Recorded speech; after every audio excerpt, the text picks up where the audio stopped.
क्योंकि अभी sad song के बड़ा ये बड़ा मार्केट बा। एगो गाना को लेनी है कि यार थी पाफे की हा फुलवा अपना डोली पा चढ़ के, कि यार थी पाफे की हा फुलवा अपना डोली पा चढ़ के। तू जात बाड़ू जन ससुरा हो कि शमशान जाइब हम मार के, कि यार थी पा फेंकी है फुलवा अपना डोली पर चढ़ के। ये गाना के गा देना वाह। आइए म्यूजिक से आइएगा।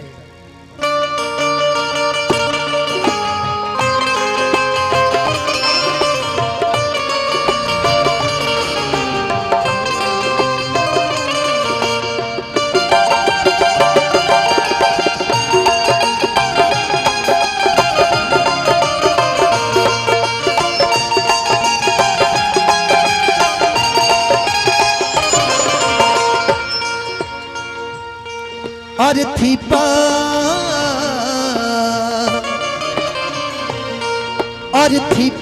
फेंकी है फुलवा अपना डोली पा चढ़ के। और थी पा फेंकी है फुलवा अपना डोली पा चढ़ के। तू छोड़ के जाइबू ससुरा हो,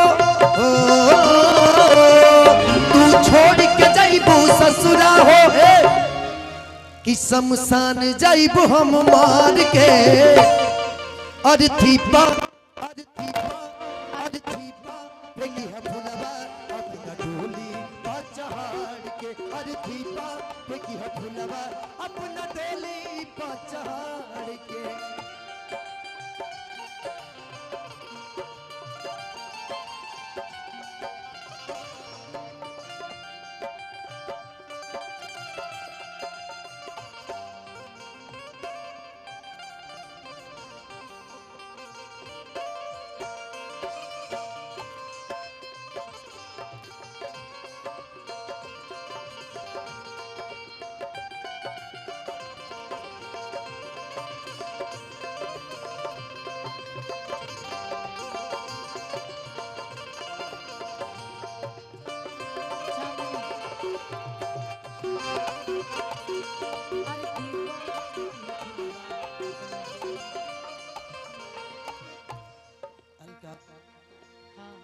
टूटल दिल भइल बाचूर चूर हो,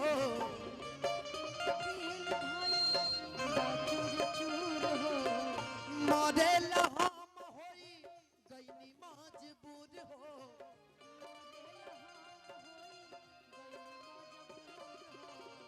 टूटल दिल भइल बाचूर चूर हो, मरेला हम होई गइनी मजबूर हो। तहरा आँख के आंसू रोई, तहरा आँख के आंसू रुकी, हमरा आँख के आंसू बहाई हो।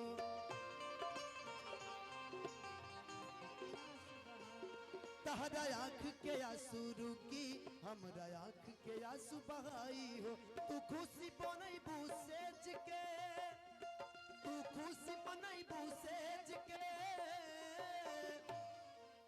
हम खुश हो जाइब जार के। अंकेश भैया, ज्योतिष मस्ती से हमारे भाई, दीपक मस्ती म्यूजिक, उजाला एंटरटेनमेंट, विजय स्टूडियो, साथ में हमारे बड़े भैया नीरज भैया सागर फिल्म से। कि तू खुशी मनैबू सेज के, कि हम खुश हो जाइब जार के। और थी पा फेंकी है फुलवा अपना डोली पा चढ़ के।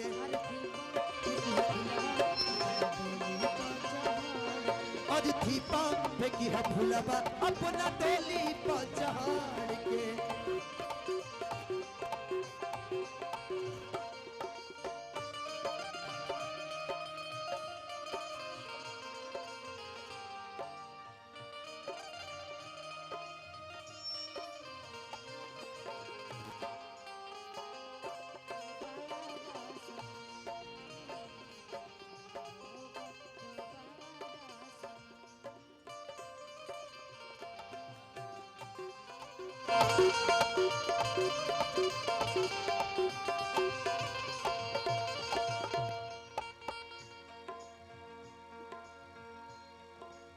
सदमा धनंजय मारुति दिहे खुशी प्यार के करिह आल विदाय जान नरद हकदार के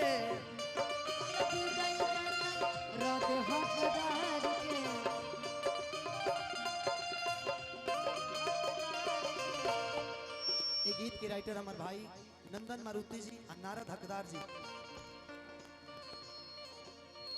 सदमा धनंजय मारुति दिहे खुशी प्यार के करी हयाल विदाय जाने नरद हकदार के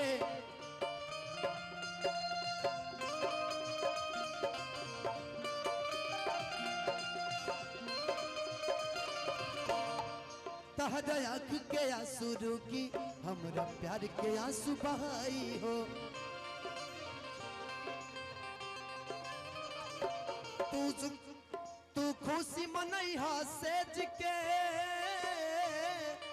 तू खुशी मनई हा सेज के हम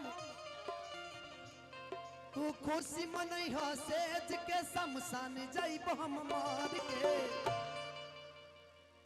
चलो तैयार थी पा फेंकी है फुलावा अपना डोली चढ़ के अरे थी पा फेंकी है फुलावा अपना डोली चढ़ के अरे थी पा फेंकी है फुलावा अपना डोली चढ़ के अरे थी पा फेंकी है फुलावा अपना डोली चढ़ के अरे थी पा फेंकी है फुलावा